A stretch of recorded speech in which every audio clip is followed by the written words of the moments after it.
আসো তাসিনকে নিয়ে নিও। তাসিন আসো। তুমি জানুয়ারি মাসে আসে আর মনির কাছে ভর্তি হয়ে যাও। যাও তখন তুমি তাসিন স্কুলে ভর্তি হয়ে আসো। আসো অনেক টাইম অল্প আর 2 মাস।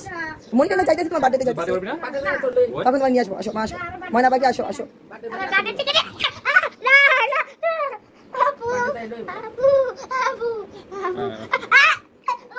সাজানো সরেন। অনেক তো বেড়ালাম, এবার তো বাসায় যেতে হবে। আর যাওয়ার টাইমে মেয়ে এই কি অবস্থা করছে। মেয়ে আমাকে পর করে দিয়ে তার মনিকে আপন করে নিল। সে আমাকে নাকি আর মাই বলবে না, আমি নাকি তার আপন না, তার মনি তার আম্মু। তো মেনে নিলাম মনি তার আম্মু। কিন্তু যাওয়ার টাইমে প্রথম ভেবেছিলাম যে ফান করছে, মজা করতেছি, বাসায় যেতে চাচ্ছে না, সে মনির কাছে থাকবে। পরে দেখি আমার সে তো সিরিয়াস অবস্থা, সে কান্নাকাটি, তাকে নেওয়ার কোনো উপায় নেই, কোনোভাবেই তাকে রাজি করাতে পারছি না যে বাসায় তাকে নিয়ে যাবো। তো এদিকে আমি তাকে রেখেও যেতে পারছি না, তাকে রেখে আমি কি করে থাকবো সেটা আমি ভাবতে মানে অস্থির হয়ে যাচ্ছি। আর সে আমাকে বলে তার মনির কাছে সে থাকার জন্য একদম অধীর আগ্রহে কান্নাকাটি শুরু করে দিয়েছে। আর সকাল থেকে এত পরিমাণ বৃষ্টি, গতকালকেও আসবো আসতে পারিনি, আজও এত বৃষ্টি। তো বৃষ্টি থামার পরে বললাম যত কান্নাকাটি, যত বৃষ্টি, ঝড় তুফান যাই আসুক না কেন, আজ আমাকে বাসায় যেতেই হবে। তো বাসা থেকে বের হয়ে রিক্সা নেওয়ার পরে দেখি এই অবস্থা, মানে মহল্লার ভিতরে পানি এরকমভাবে ঢুকেছে যে এটা বের হইতে মানে পানিটা অনেক সময় লাগবে।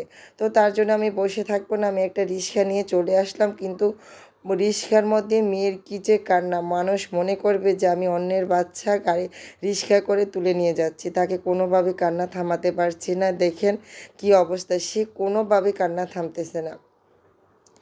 তাকে আদর ভালোবাসা দিয়ে কাজ হচ্ছে না, তারপরে একটু ভয় দেখাতে হয়েছে। কারণ তুমি যদি কান্নাকাটি এখন করো, এখন মনি নাই, আপু নাই, তো পুলিশ এসে বলবে যে আমি অন্যের বাচ্চা নিয়ে যাচ্ছি, আমাকেও পুলিশে থানায় নিয়ে যাবে, তোমাকেও নিয়ে যাবে।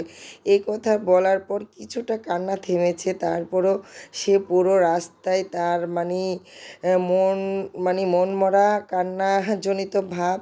কিন্তু তাকে খুশি করার অনেক তার ভাই উপায় বের করলো, তার পছন্দের কোন আইসক্রিম কিনে দিল। তো নিজের ইচ্ছাতেই সে বেছে আইসক্রিম নিয়েছে, কিন্তু চেহারাটার অবস্থা দেখুন, কি একটা অবস্থা করে রেখেছে, নিজে নিজে আইসক্রিম খাচ্ছে, কিন্তু তার অবস্থা কি।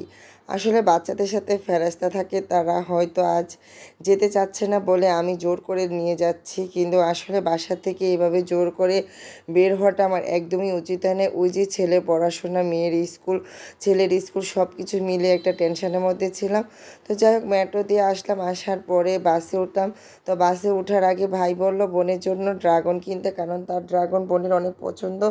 তো যদিও একটু মনটা হালকা হয়, কান্না থামে, একটু হাসি খুশি থাকে, তার জন্যই। কিন্তু বাসে ওঠার পরে এই তো ড্রাগন আমি তাকে একটু খাইয়ে দিলাম। তারপরে দেখুন তার মনের অবস্থা, তাও খুশি হচ্ছে না। বাসে ওঠার পর আমাদের সাথে এমনটা ঘটবে কখনো ভাবতেই পারিনি। আমি অনেক সময় একা একা বা বাচ্চাদেরকে নিয়েও লং জার্নি করেছি, কিন্তু কখনই এমনটা আমাদের সাথে ঘটেনি। আজ এই প্রথম আমার সাথে এমনটাই ঘটে। আমি একদমই আতঙ্কিত আর ভয়ে আমি অস্থির হয়ে গেছিলাম। তো আমাদের সাথে কি ঘটেছে অবশ্যই নেক্সট ভিডিওতে আপনাদের সাথে শেয়ার করবো। আল্লাহ হাফেজ।